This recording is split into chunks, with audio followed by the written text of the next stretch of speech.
Ô noiva. O resto tu sabes.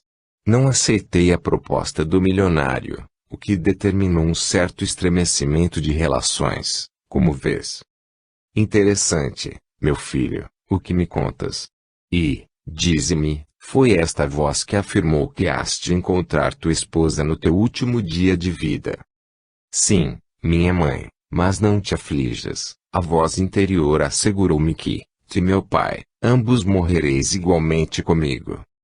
A mãe de Evaldo ficou um tanto pensativa e depois de alguns segundos tornou. Olha, meu filho. Não te faças supersticioso. Afasta de ti esses pensamentos de morte. Por mais que estejamos preparados para essa viagem eterna, é sempre com um certo temor que pensamos nessa hora fatal. Vivamos. Tu és moço, rico, belo e forte, e eu, a mais feliz das mães, por possuir um filho assim. Minha mãe, a morte não me faz pensar na tumba. Ela representa para mim o solene instante em que penetrarei num mundo, que presinto belo, fecundo, e morredouro. Eu tenho a convicção íntima de que resido temporariamente neste corpo de carne, e o meu ser espiritual aspira a um bem, que a terra não me pode dar. Eu suspiro pela felicidade. Além, muito além. E sofro a nostalgia desse país distante. Evaldo, mudamos de assunto. Aí vem teu pai e eu não quero impressioná-lo mal com estas tuas ideias impróprias de cérebro juvenil. O pai de Evaldo entrou e atirando-se sobre um confortável divã, falou. Oh, estou fatigado, minha mulher, cansadíssimo. Não imaginas o calor estafante que está lá fora. Uma verdadeira canícula. Transpira-se por todos os poros.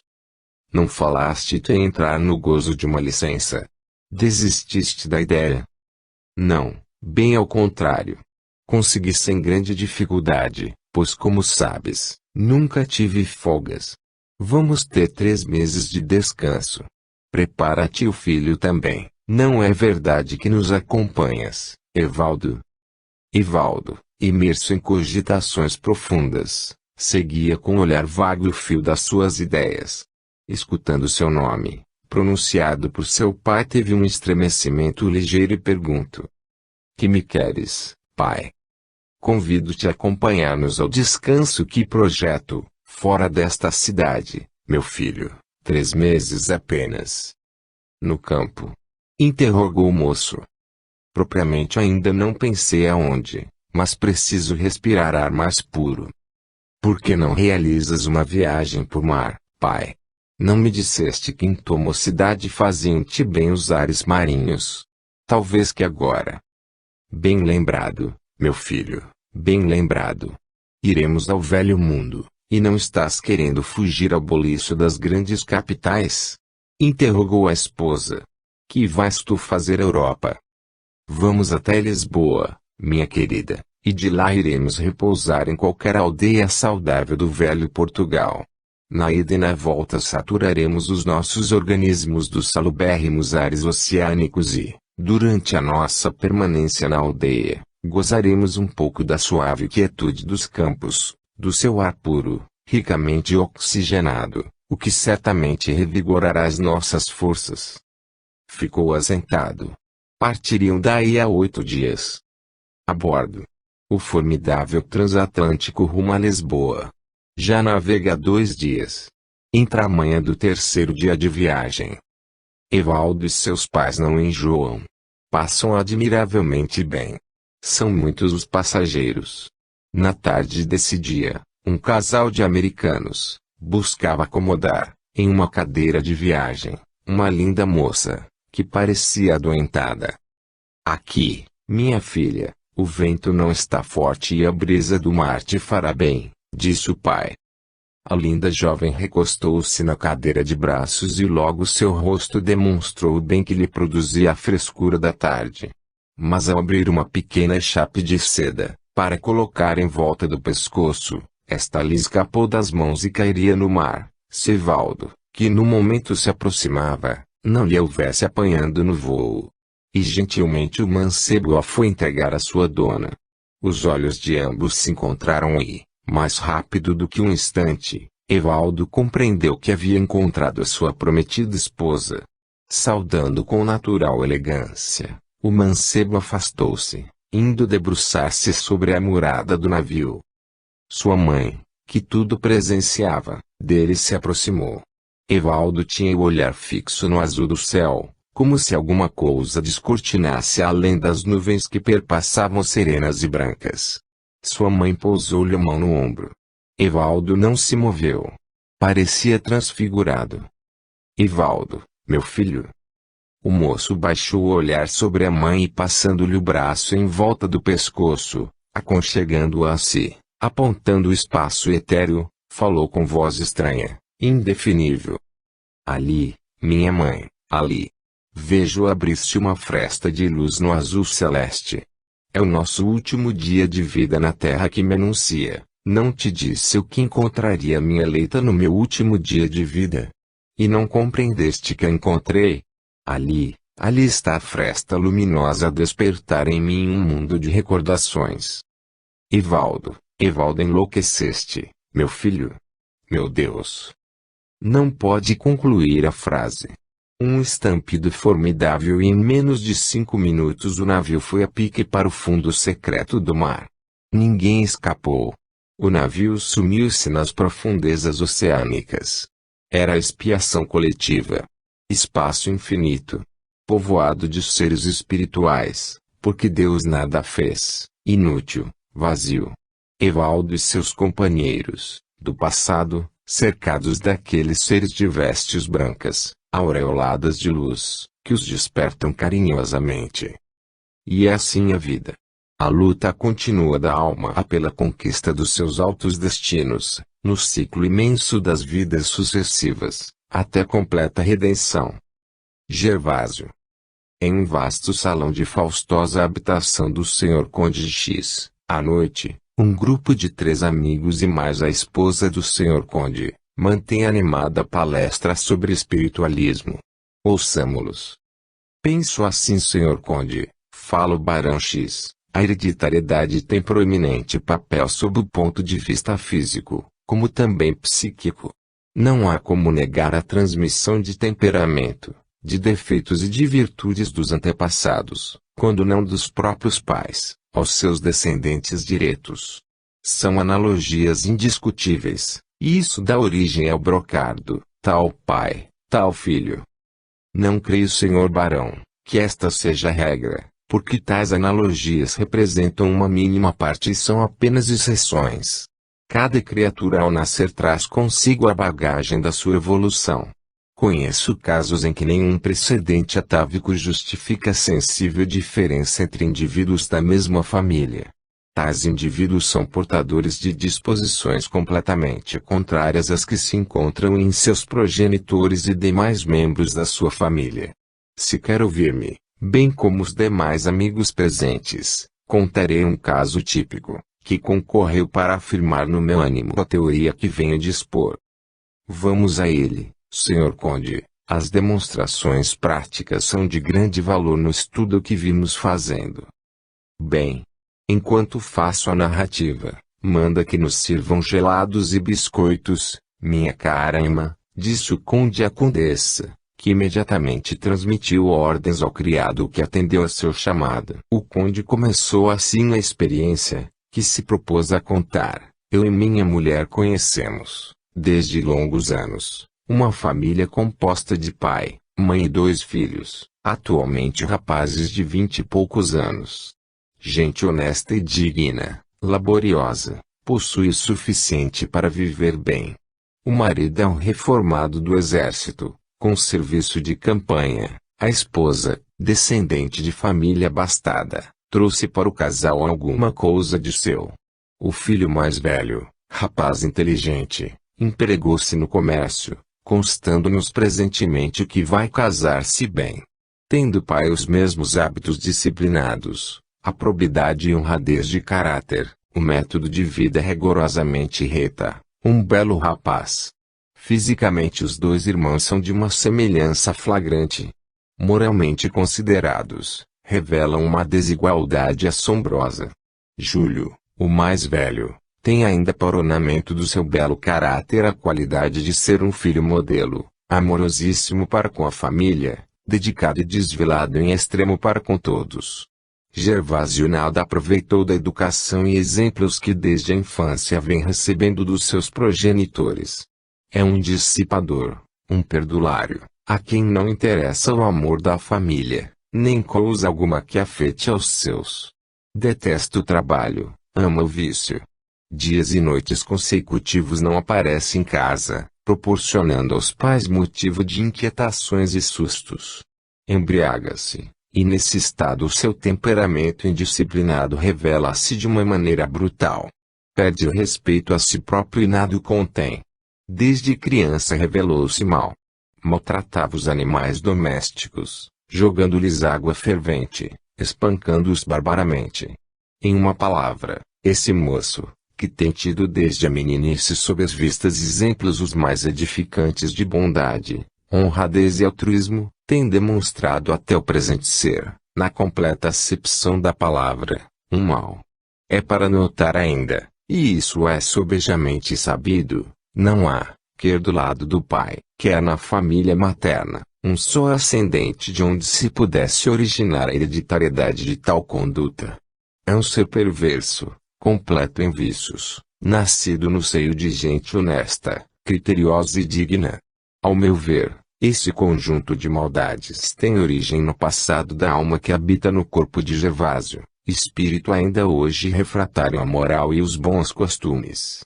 Acresce ainda, para maior desespero dos pais, que esse rapaz não teme a Deus, porque não acredita em sua existência, de forma que não tenha religião, como outros indivíduos da sua espécie têm, como um freio às suas maldades. O que é feito desse moço? Perguntou um dos presentes, o conselheiro X. Anda aí. Poucas vezes o vemos, porque a nossa companhia não lhe é agradável. Somos amigos dos pais e isso é razão bastante para que nos evite. O Marquês X, que até então estivera calado, tomando a palavra disse, meus amigos, vós não ignorais que professo a fé espírita e portanto aceito a doutrina que assegura a reabilitação dos seres que os homens denominam réprobos, perversos. Não creio em perdidos eternamente. Teria imensa satisfação em conhecer pessoalmente esse moço transviado do bem. Como vós, senhor conde, creio que esse espírito refratário à moral e os bons costumes, vem de um passado remoto com esses pendores, que ainda não conseguiu extinguir.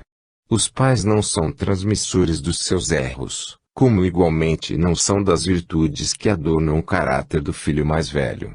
A conversação iria se prolongando ainda mais, se o barão não chamasse a atenção dos seus companheiros para as nuvens negras, que se acumulavam no espaço, promissoras de temporal. Resolveram retirar-se, despedindo-se apressadamente. A advertência do barão, porém, já foi tardia. Antes que chegassem ao portão de saída, irrompeu o vendaval com impetuosidade tamanha, que tornou impossível a retirada. Chuva fortíssima desabou, acompanhada de trovões e relâmpagos aterradores. A condessa terminantemente opôs-se à saída dos visitantes, que reconheceram ser mais que imprudência a desobediência ao seu conselho. A noite se adiantava e a tempestade se mantinha inalterável. O conde e a condessa procuravam entreter seus visitantes, para que de forma alguma supusessem causar-lhes incômodo. Quem poderia dormir em uma noite destas, meus senhores? Falou a condessa. Ainda somos felizes que estamos em boa companhia, para passarmos estas horas de susto, porque afinal um temporal desta força nos expõe a perigos de vida. Sossegue, condessa, Deus vela na tempestade como na bonança, disse o marquês. Súbito as luzes apagaram-se. O palacete ficou às escuras. Uma criado veio saber o que determinava a condessa. Traga castiçais com velas e fósforos e podem vocês todos se recolherem, estamos acompanhados. O serviçal voltou em poucos instantes trazendo 4 castiçais com velas. Traço não é preciso acender, disse o conde, não gosto de luz de velas, é fúnebre. Estamos bem assim, senhor conde, disse o marquês. Fez-se silêncio. Ao clarão dos relâmpagos perceberam os três homens que a condessa, reclinando a cabeça no ombro do esposo, parecia adormecer. Ninguém mais falou. Decorreu algum tempo. A chuva melhorara, mas o vento assobiava e rodopiava com violência. Os trovões diminuíam, ouvindo-se já distante o seu estrondo. O grande relógio do palacete bateu 3 horas da madrugada. Os três visitantes e o dono da casa madornavam um pouco. Eis, porém, que o barão, o menos sonolento, abrindo os olhos percebeu o pequeno clarão de uma luz, parecendo uma lanterna, movendo-se no gabinete contíguo. Prestou atenção e sentiu um movimento de passos abafados ali. Levemente tocou no braço do marquês e ao ouvido, baixinho, chamou a sua atenção. Os dois permaneceram silenciosos e atentos. Não havia dúvida, alguém andava no salão ao lado. De repente um pequeno estalo se fez ouvir. Os dois homens compreenderam, havia um ladrão ali perto e o estalo, sem dúvida, seria a fechadura do cofre assaltado. Consultando-se reciprocamente os dois homens determinaram despertar o conselheiro e, descalçando-se, para não fazer rumor, encaminharam-se sutilmente, cosendo-se à parede, para o compartimento de onde partira o rumor. Lá estava o cofre inteiramente aberto e um homem com ambas as mãos a remexer lá dentro. No chão, papéis, maços de dinheiro, pequenas caixas, sobre uma cadeira e lanterna. Os três homens, mais rápido do que é possível narrar, precipitaram-se sobre o homem, que, tomado de surpresa, procurou defender-se, tentativas sem resultado, porquanto 6 braços robustos o impossibilitaram de mover-se. Com o rumor produzido pela luta, acordou o conde, acompanhado da condessa, que gritou pelos criados, os quais acendendo as velas alumiaram o compartimento, onde se desenrolava a imprevista cena. Desarmai-o, gritou o conselheiro, revistai-o. Os criados, revistando o homem, apreenderam um revólver, uma faca-punhal e os instrumentos de que se servira para arrombar o cofre. Vendo-se desarmado, o homem rugia, subjugado pelos criados do conde, que lhe amarraram solidamente os braços para trás das costas, enquanto outros imobilizaram-lhe os membros inferiores, com que atirava pontapés furiosamente para todos os lados, em desespero. Manietado, deixou-se ficar estendido de costas no soalho rangendo os dentes. Qual não foi o espanto dos presentes, quando a condessa, procurando ver de perto o meliante, bradou angustiada: "Meu Deus, é Gervásio! Pobre, infeliz mãe! Que desgraça!" E foi acometida de uma crise de lágrimas e soluços, sendo necessário afastá-la dali. Gervásio, com os olhos desmedidamente abertos, as feições contraídas, vociferou uma praga. Então o marquês, aproximando-se dele, pediu aos demais presentes que se conservassem em silêncio e aos criados que se retirassem. "Gervásio", falou o marquês. O olhar do moço fixou-se no marquês. "Conheço a tua história", prosseguiu este. "Por que tens tu sempre procurado os caminhos tortuosos da vida, em vez de caminhares pela linha reta que conduz a Deus? Até quando pretendes viver assim? Gervásio, escuta-me, eu quero salvar-te. Compreendes-me?" Gervásio continuava silencioso. O marquês, abeirando-se, desatou-lhe os braços, desamarrou-lhe os pés e ajudou a levantar-se, impelindo-o brandamente a sentar-se em uma poltrona. O moço estava lívido e seus lábios apertados não articulavam uma palavra.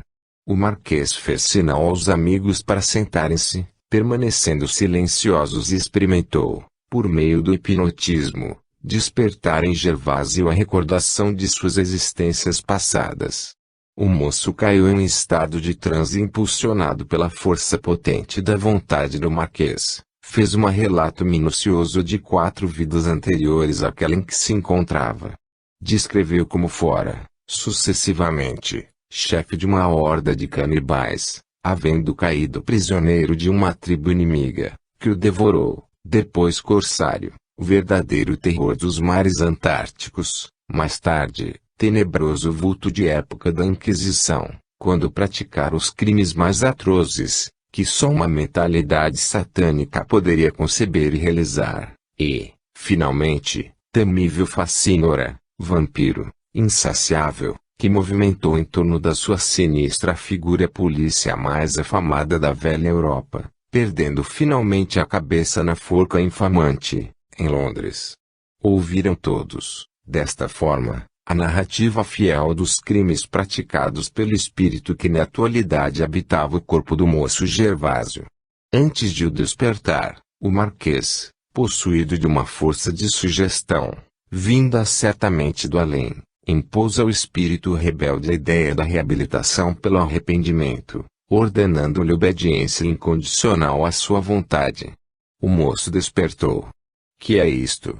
Onde me encontro? Senhor Conde, que me quer, que faço eu aqui? Gervásio esquecera, por efeito da ação hipnótica, o fim que ali o levara. A tempestade pilhou-te lá fora, rapaz, e nós te acolhemos. Desmaiaste e agora recuperaste os sentidos, explicou o conde. Rapaz, tenho da tua família as melhores referências e sei que estás desempregado. Queres entrar para o meu serviço? Falou o Marquês. Gervásio, disse o conde, este é o meu particular amigo, o Marquês X. Queres aceitar o seu convite? Realmente estou sem emprego, disse o moço passando a mão pela fronte, buscando uma recordação. Aceito, senhor Marquês, mas previno de que pouco sei. Está bem, isso não importa. Eu preciso de ti. Gervásio acompanhou o Marquês, seu imprevisto protetor, em uma viagem para a Alemanha. O Marquês, em sessões de hipnotismo, conseguiu doutrinar o espírito inferior que em Gervásio fazia sua peregrinação terrestre. Incutiu-lhe o horror ao vício, o amor ao trabalho, a reabilitação, enfim. Uma noite o conde e sua esposa foram fazer uma visita aos pais de Gervásio, que não sabiam o paradeiro de seu filho, havia 4 anos. Grande foi a alegria daquela família ao ter conhecimento da regeneração de Gervásio. 1 mês depois voltava ele para a casa paterna, tendo chegado da Alemanha com seu protetor. Gervásio era outro homem, estava preparado para a vida honesta e laboriosa dos homens de bem. Rosa. Em regra costuma-se afirmar que os sonhos dourados da mocidade são ilusões que se evaporam. São castelos que por si desmoronam. Quantos amores, alicerçados sobre as bases dessas miragens enganadoras, têm sido destruídos pela ação implacável e impiedosa do perpassar dos anos. Quantos corações inexperientes têm sido despedaçados pelo desabar das mais caras esperanças, promissoras da mais real felicidade. Quantos? O amor na terra é imperfeito, daí sua inconstância.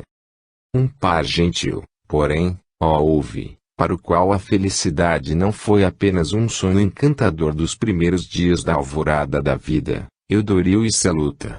Descendentes ambos de famílias riquíssimas, tudo lhes sorria na vida. Conheceram-se desde a infância. Eram vizinhos. Frequentaram a mesma escola, tiveram os mesmos mestres.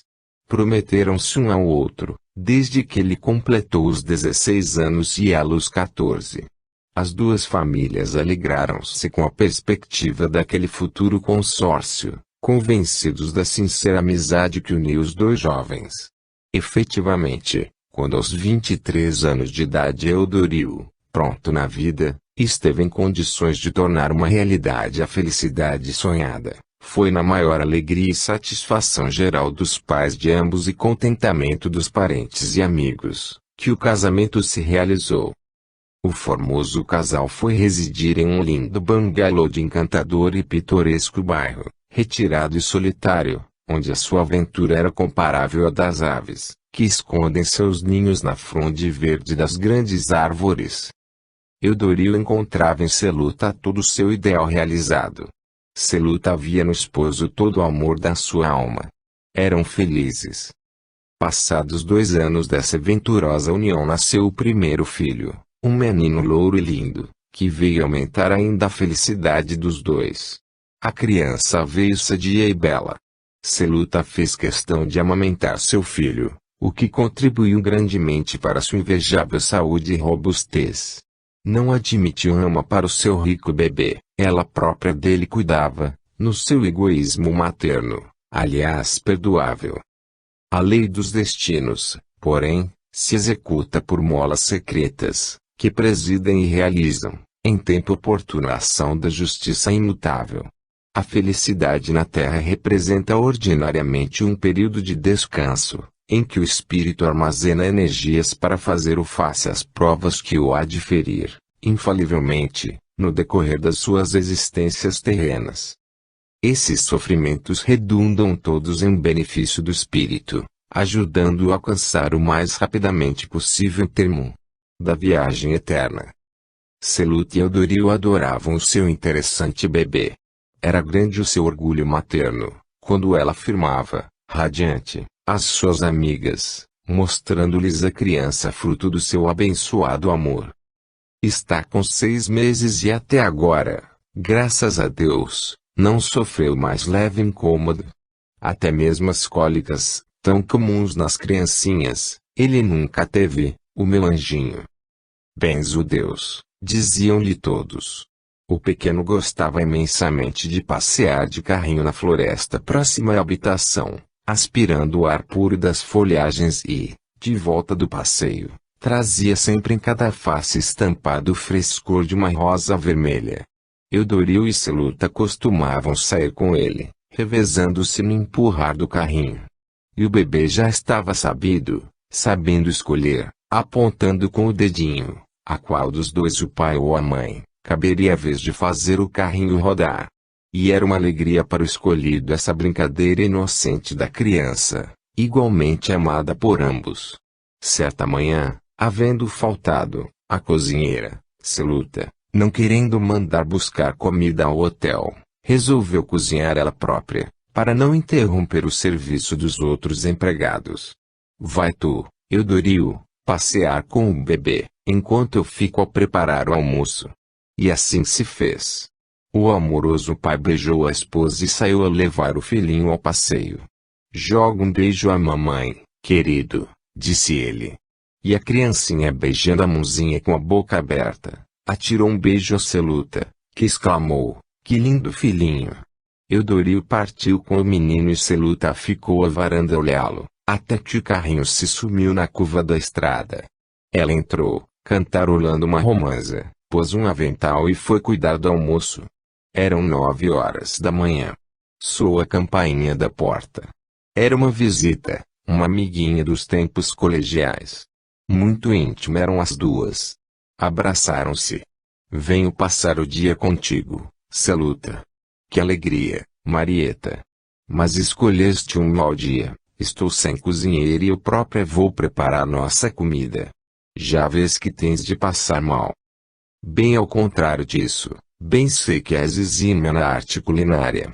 E demais, aqui estou eu para ajudar-te, mãos à obra. São 9h30. A que horas almoças tu?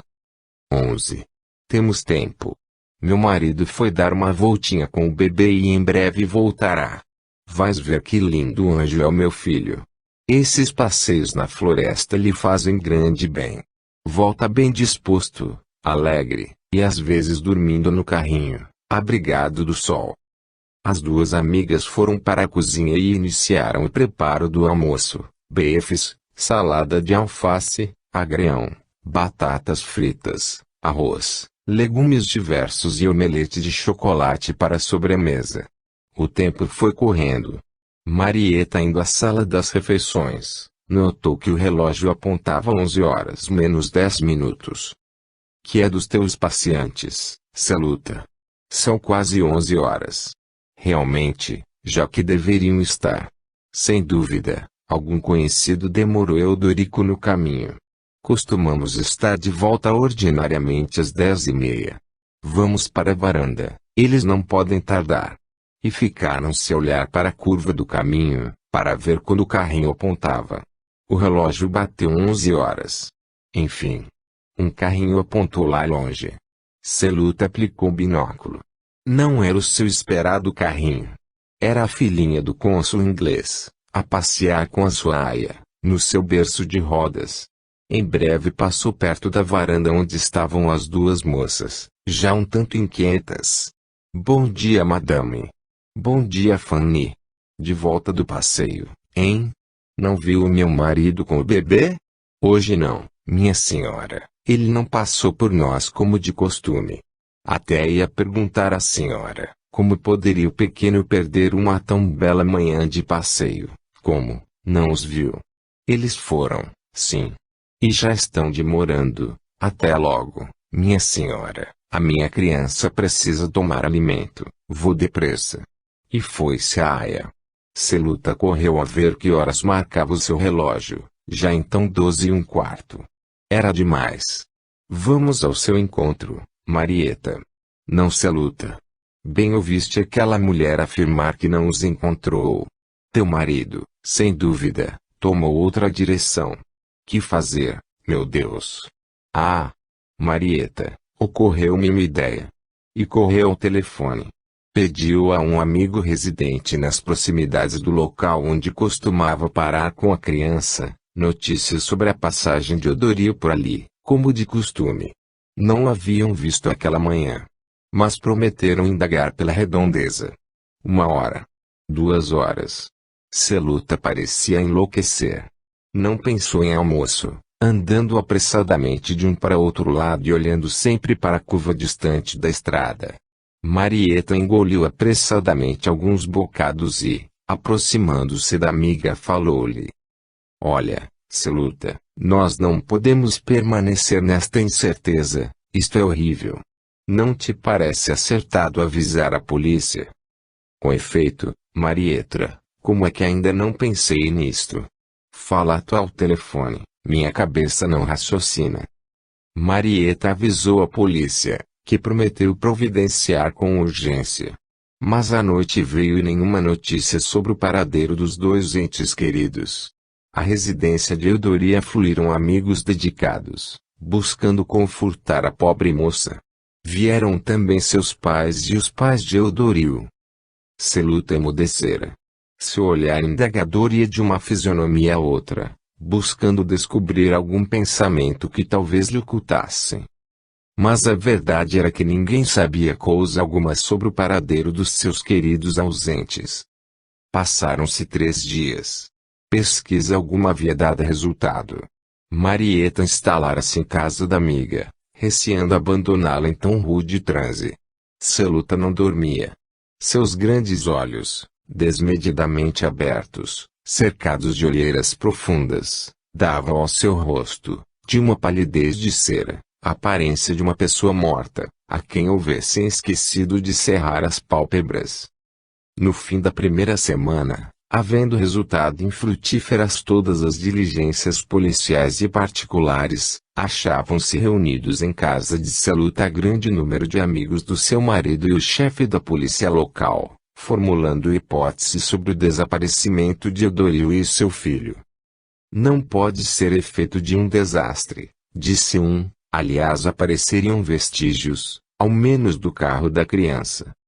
Para mim trata-se de um crime, indubitavelmente, afirmou outro. Perdemo-nos em conjecturas, meus amigos, e não solucionamos o caso. Enquanto isso, a pobre esposa e mãe verga o peso da mais cruciante dor, muito receio pela razão dessa pobre senhora, disse o médico presente, porquanto não tenho conseguido fazê-la dormir sequer um instante. Enquanto esta conversação continuava, alguém, desconhecido dos presentes, chegou ao portão da rua e pediu permissão para falar à dona da casa. Era uma mulher pobremente vestida, denotando grande fadiga, como se houvesse feito longa caminhada. Marieta, atendendo à recém-chegada, fez-lhe saber que a dona da casa não poderia receber, por se encontrar em situação muito aflitiva, mas que dissesse a que viera. Ao ouvir falar em grande aflição a mulher, atirando os seus pés do Marieta, exclamou: por Deus, minha senhora, é por causa dessa grande aflição que eu venho aqui. Eu preciso ver essa senhora. Marieta fez-lhe esperar um momento, enquanto consultava as demais pessoas interessadas no caso, antes de resolver. Fizeram entrar a mulher. Era uma criatura magra, pálida de olhos lânguidos castanho claros. Mal trajada embora, seu todo inspirava respeito e confiança. Cravou o olhar profundo nos grandes olhos amargurados de Celuta e falou: "Minha senhora, eu tenho sonhos que dão sempre certos. Moro muito distante daqui. Sonhei há 3 dias que vi esta casa, tal qual vejo agora. Era de manhã. Daqui vi partir um senhor, empurrando um carrinho, dentro do qual se encontrava um bebê. Em casa ficou mãe da criança, que também reconheço agora. O carrinho partiu e ao virar a curva deslocou uma roda. Um rapaz, que passava na estrada, ofereceu-se para consertar a roda, se o cavalheiro quisesse chegar um pouquinho adiante à sua palhoça. O homem concordou, tomou a criança ao colo, e caminhando alguns passos, alcançaram a choupana. Entraram. O rapaz abriu a gaveta de uma mesinha rústica, para tirar a ferramenta, disse, e, imediatamente, um alçapão se abriu no meio da sala, nele caíam pai e filho. Era uma armadilha. Sei que isto foi uma obra torpe de alguém que se diz amigo desta casa, aparentando ser homem digno, porém na realidade sendo um ladrão, que chefia um bando de salteadores perigosos. Esse homem planejou o rapto da criança, mas, na impossibilidade de apanhá-la só, pelo fato de estar sempre acompanhada dos pais, pôs de vigia o seu auxiliar, que agiria na melhor oportunidade, como de fato fez.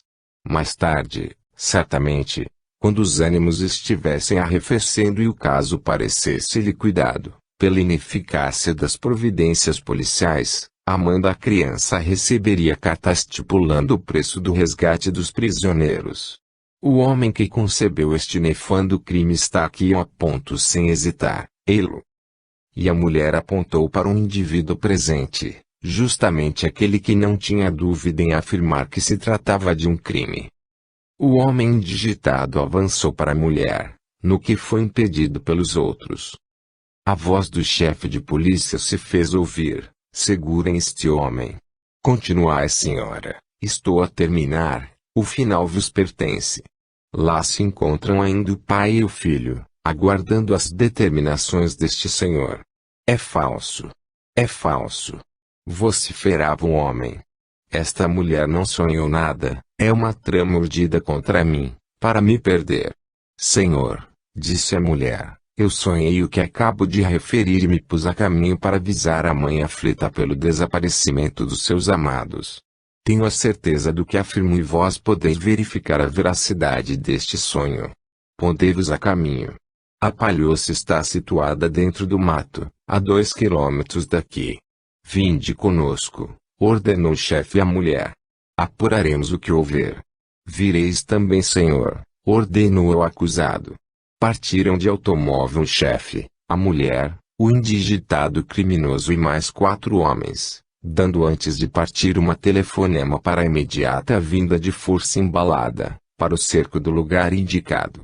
Nas imediações do casebre encontraram o rapaz, a quem interpelaram, procurando o caminho. Os olhos do rapaz fixaram-se interrogativos no acusado, ao mesmo tempo que tomava diante dele uma atitude respeitosa. O chefe de polícia adiantando-se falou: "Nada tens que ver com este senhor, fala a verdade, do contrário terás que te arrepender. Guia-nos a tua palhoça." Neste momento chegava em disparada a força policial, chamada por telefone pelo seu chefe. O rapaz obedeceu. Chegando à palhoça, antes que nela penetrassem, a mulher avisou: "Não o deixem aproximar-se da mesa, é na gaveta que se encontra a mola do alçapão, eu vi no meu sonho." O rapaz foi impedido de aproximar-se da mesa. Um policial o deteve enquanto os outros davam uma batida em derredor da palhoça, descobrindo por fim uma entrada subterrânea, onde penetraram.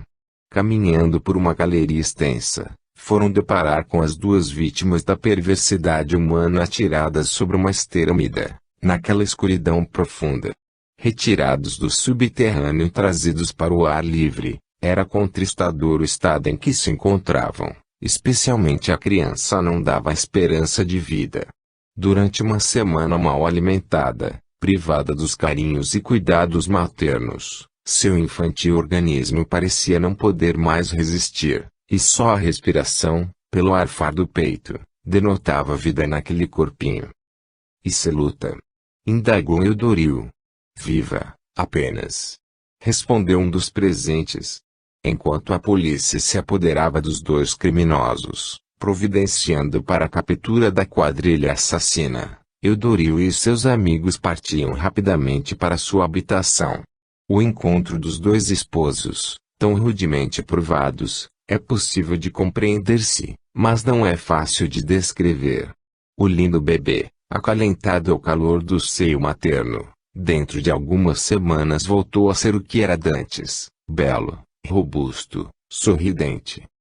A mulher, que por um sonho deu solução ao criminoso desaparecimento de Eudoril e seu filho, contou, desde então, com a proteção do casal, que lhe ofereceu um talher à sua mesa, definitivamente, se o quisesse. Ela, porém, preferiu voltar à sua obscuridade, visitando-os todas as vezes que a necessidade a isso a obrigava.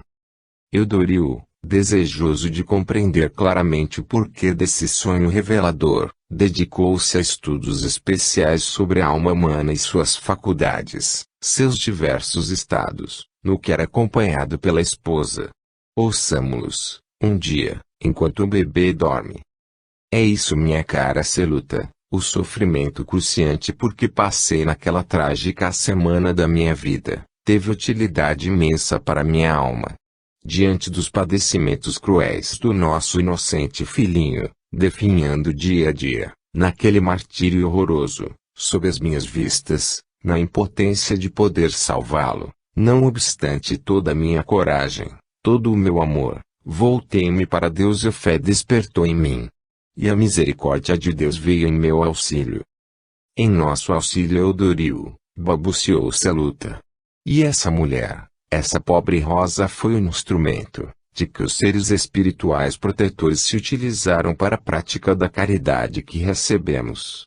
Ela é um médium que, dormindo, tem visões em sonhos, belo, Eudoril, como tudo isso é grandioso. E Seluta, lançando um olhar sobre o filhinho adormecido, elevou o pensamento a Deus em ação de graças. Naor. Nas pequenas cidades do norte os divertimentos eram raros, na época em que principia esta narrativa.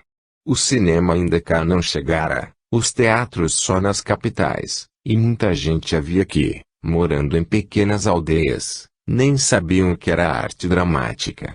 Eram lugarejos em que, de vez em vez, aparecia um circo de acrobacia, ou um bando de saltimbancos. Os habitantes dessas localidades costumavam divertir-se, de tempos em tempos, fazendo os congos, espécie de prática africana em que soam maracás e batuques, de envolta com cânticos em língua dos pretos, cujas palavras ninguém entendia, e danças simbólicas e rítmicas, algumas bem bonitas. Essas cantigas eram monótonas, tristes, mas nunca terminavam sem a emboscada para perder o príncipe que, ferido de morte, pelos adversários, dava motivo à encarniçada guerra. E as danças se tornavam então mais agitadas, ao clangor dos clarins e hinos guerreiros. Olelê, olelê, olelê, uê, ó sarai, ó sarai, ó sarai, é. Dia de congos era dia de festa e toda a população vibrava de contentamento. A povoação X era do número das tais em que os costumes eram assim. Passavam-se meses e meses sem que nenhum festejo viesse abalar a quietude insípida dos seus moradores. Trabalho moderado, escolas primárias insuficientes para as crianças, missa aos domingos, novena do mês de Maria e nada mais. Em X residia o representante único da árvore genealógica dos Madeira, moço de 27 anos, casado e até então sem filhos. Vivia feliz com sua esposa, Esterçoeiro, 6 anos mais moça do que ele, por sua vez herdeira de nome acatado e muitíssimo respeitável em X, por ter sido um dos voluntários ilustres na Guerra do Paraguai com o Brasil. Amavam-se e davam-se por satisfeitos com a vida sem entretenimentos e diversões que passavam em X. Saúde lhes desse Deus, costumava dizer Esther. Não obstante toda essa conformidade, uma manhã, à mesa do almoço e saboreando ainda um pedaço de cuscuz, feito por ela própria, disse Esther a seu marido: "Quanto tempo não vem cá um circo de cavalinhos, hein, Alfredo?" "É verdade", confirmou o marido, "isto aqui está ficando cada vez mais sem graça. Não há distrações. Mas olha que, estando eu ontem à porta da farmácia, ouvi de alguém que está para chegar uma companhia especial, que traz coisas admiráveis." "De verdade?" "Em chegando, lá iremos nós, não é, Alfredo?" "De certo, e havemos de ver todos os espetáculos." 8 dias após esta palestra, a pequena X estava em alvoroço. Chegara o circo. E todo aquele pequeno mundo se preparava para as diversões. Cada moça revistava o seu modesto guarda-roupa, cada homem consultava a carteira, a ver quantas vezes poderia ir ao tão desejado divertimento. Esther remontava suas toilettes, substituía rendas, trocando enfeites, e quando todo o seu vestuário ficou a seu gosto, pôs em papelotes os seus dourados cabelos, para logo mais ficarem em caracóis, segundo a moda. À tardinha reboou por toda a pequena X o vozerio do anúncio da função, que se realizaria nessa noite. Era o palhaço a cavalo a gritar a plenos pulmões: "Hoje tem espetáculo." E a tudo o pessoal infantil que o seguia, respondia em coro: "Tem sim, senhor, hoje tem palhaçada." "Tem sim, senhor, apresentação do monstro." "Tem sim, senhor, e o monstro fala." "Fala, sim, senhor, e o monstro anda." "Anda, sim, senhor, quantos pés tem o monstro?" "4, sim, senhor, quantas cabeças tem o monstro?" "2, sim, senhor, e o monstro é gente." "É, sim, senhor, ora vamos ver o monstro." "Vamos, sim, senhor, paga só 10 tostões." "É, sim, senhor." E o vozerio se foi prolongando e repetindo por todas as ruas. A curiosidade era geral. O que seria o monstro? Todos ansiosos esperavam vê-lo. E as velhas da pequena localidade, benzendo-se, afirmavam não desejar ver o monstro de 2 cabeças e 4 pés, que falava e era gente. "Não pode ser gente", dizia uma. "É talvez lobisomem", adiantava outra. "É gente, sim", confirmou um velho. "Eu vi-o quando chegou de noite, anda de banda." "Credo, cruzes, não é o que vá lá, pode ser o demo em corpo de gente." Ave Maria! Às 8 horas da noite a enchente no circo era enorme, toda a gente lá estava. Começou a função. Trabalho de trapézio, de equilíbrio, de saltos mortais em tapete, de contorcionistas exímios. Nada interessava os espectadores, à espera da prometida exibição do monstro. Finalmente às 11 horas menos 3/4 foi avisada a plateia da aparição do monstro. Abrindo os reposteiros de passagem, surgiu um homem elegantemente vestido, empunhando um pequeno chicote de cabo de prata, que assim falou aos assistentes: "Ilustres damas e cavalheiros, temos o prazer de apresentar-vos um curioso espécimen de monstro, verdadeira aberração da natureza. É um ser concebido sem dúvida sob a maldição de Deus. Nasceu de mulher, como todos nós, e no entanto é um verdadeiro monstro, ei-lo." O que apareceu então aos olhos curiosos dos espectadores foi uma criatura nunca vista até então por olhos humanos, naquela terra. Eram 2 cabeças horríveis, de olhos esbugalhados e pele vermelha, presas a 2 pescoços finos, sobre as quais oscilavam constantemente. Esses estavam ligados a 2 troncos distintos até o peito, mas presos à mesma cintura, sendo o ventre um só, e abaixo dele desciam 4 pernas finas, que terminavam em 4 pés defeituosos, simulando patas. Possuía 4 braços, terminando em mãos curtas, cujos dedos tinham apenas 2 falanges. A plateia escapou um ó, que era um misto de espanto, medo e dor. Atenção, senhores, atenção, clamou um homem elegantemente vestido, o monstro falará. Vamos, Naor, cumprimento o respeitável público. 2 vozes argentinas, num perfeito contraste com a hediondez da figura, falaram ao mesmo tempo. Deus vos salve, senhores e senhoras, vou entabolar conversa com o monstro, para que ouçais. Como te chamas? Tu nos chamas Naor, mas se somos 2, deveríamos ter 2 nomes. Como és 2? Assim ligados pareces 2, mas na realidade és um. Engano, nós somos 2, dá-nos água a beber e te mostraremos que somos 2. Água para Naor, pediu o homem. Em uma bandeja vieram 2 copos e o monstro tomando deles bebeu a água, cada copo em cada boca. Então, não somos 2? São 2 sim, gritou a plateia, são 2. E o espetáculo continuou. Naor dançou, comeu, cantou, conversou e respondeu a todas as perguntas, satisfazendo inteiramente a curiosidade dos espectadores. Terminou o espetáculo. O doutor Amintas, presente ao espetáculo, médico, estudioso cultor do espiritualismo, acompanhou Esther e Alfredo a casa, amigos íntimos que eram. De caminho trocaram impressões sobre o monstro. Que coisa horrível, hein, doutor? Falou Alfredo. Sim, em tudo se nos manifesta sabe a mão da providência a guiar o homem para a verdadeira felicidade. Como Deus é profundo em suas leis. Marido e mulher se entreolharam pávidos. Esther, sem se poder conter, exclamou, como pode ver, naquilo que nós vimos, o cumprimento de uma lei para regular a felicidade daquele ser, doutor. Não é aquilo uma maldição de Deus? Por que maldição de Esther? Que fez ele, se já nasceu assim, para ser amaldiçoado? Tudo é lógico na criação. Eu tenho a convicção de que ali, naqueles 2 corpos ligados de forma porque vimos, estão 2 espíritos em prova.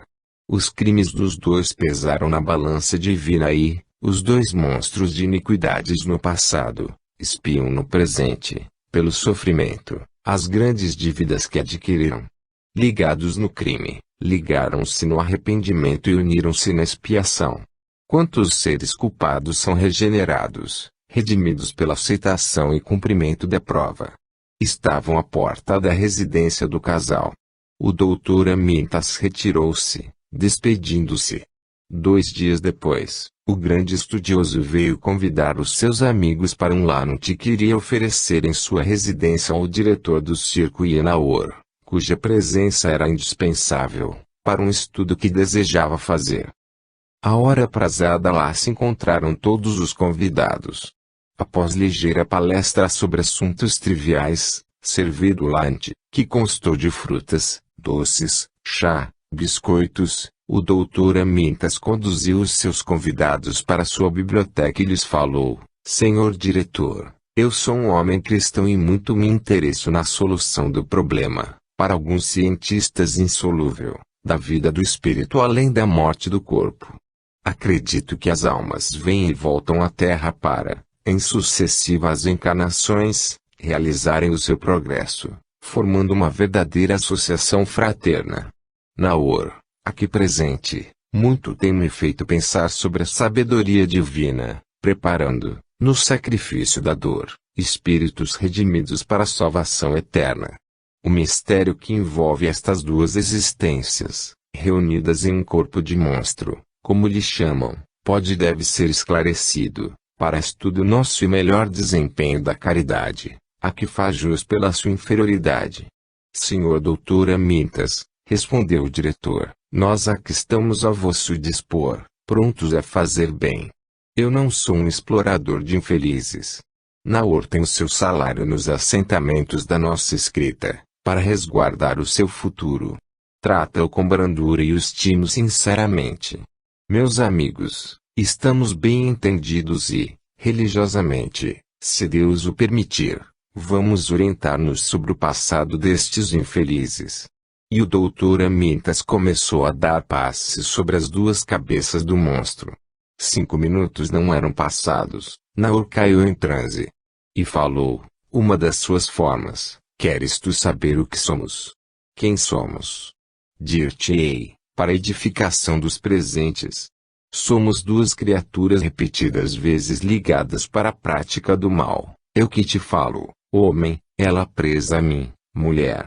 Por onde temos passado, rios de sangue e lágrimas temos feito correr. A terra foi sempre o teatro dos nossos crimes, em requintes da mais brutal ferocidade. Caímos, degradamo-nos e violamos em plena consciência as leis do Criador. Sempre associados destruímos lares, violamos princípios, incendiamos choupanas, deturpamos a moral e nem as nossas próprias irmãs respeitamos em sua pureza, difamando-as, maltratando-as, roubando-as. Nossa história é tétrica. O dia do arrependimento, porém, chegou. Não vejas em nós réprobos, amaldiçoados por Deus, neste horrendo castigo, não, somos almas em expiação. Queres tu que roguemos a Deus que abrevie a tua prova, para que cesse este martírio? O outro ser que até então estivera em silêncio, exclamou, não, não. É justo o que padecemos. Nunca tivemos piedade de ninguém, devemos sofrer a consequência das nossas maldades. A prova não excede a hediondez dos nossos crimes. Devemos e queremos redimir, neste horrível suplício, todo o horror do nosso passado. Seja feita como dizes, balbuciou o doutor. E voltando-se para os assistentes falou, oremos meus amigos, oremos.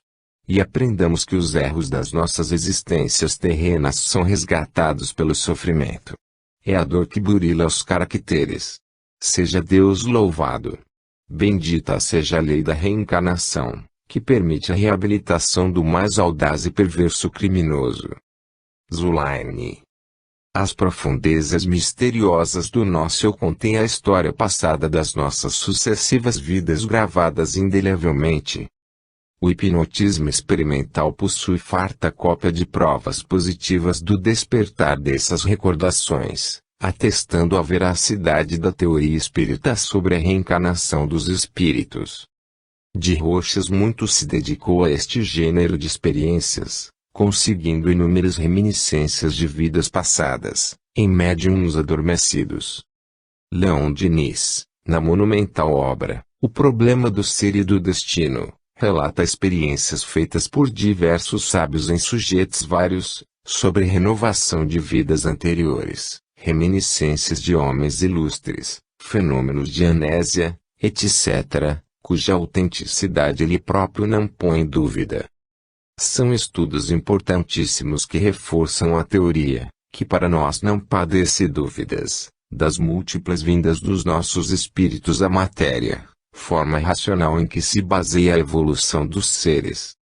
Leon Diniz, na mesma citada obra, narra o caso de uma doente do Dr. Henry Freyborn, que, acometida de delírio, falava o idioma indostânico, sendo incapaz de, no seu estado normal, falar nessa língua uma só frase. Não há dúvida, a ciência espírita afirma com segurança, cada criatura humana é a morada de um espírito, que já habitou outros corpos no passado, existindo, por conseguinte, no seu íntimo, estados distintos da sua personalidade. Estamos em uma pequena aldeia, onde a vida decorre plácida, laboriosa e feliz. Cada habitante, na doce paz do seu lar, busca ser útil ao seu semelhante e goza do fruto do seu trabalho honesto. O ambiente é de paz e serenidade. A amizade recíproca reina entre todos. São os próprios donos que cuidam das suas plantações, dos seus animais, porcos, carneiros, vacas, aves domésticas, vivendo da venda dos seus produtos na capital e cidades próximas. Cada família faz a sua cozinha, cuida da sua casa, lava, engoma, e costura as suas roupas. Esse viver pacífico, útil é próprio do campo. Os homens, em contato mais perto com a natureza, aprendem a ser bons e mansos. Nesta aldeia vive-se bem. Seu clima é adorável. Moças e rapazes mostram nas belas cores, na frescura da pele e na musculatura robusta, o vigor do sangue que lhes circula nas veias. Cantam, riem, brincam, comem bem, trabalham melhor e dormem cedo, para estar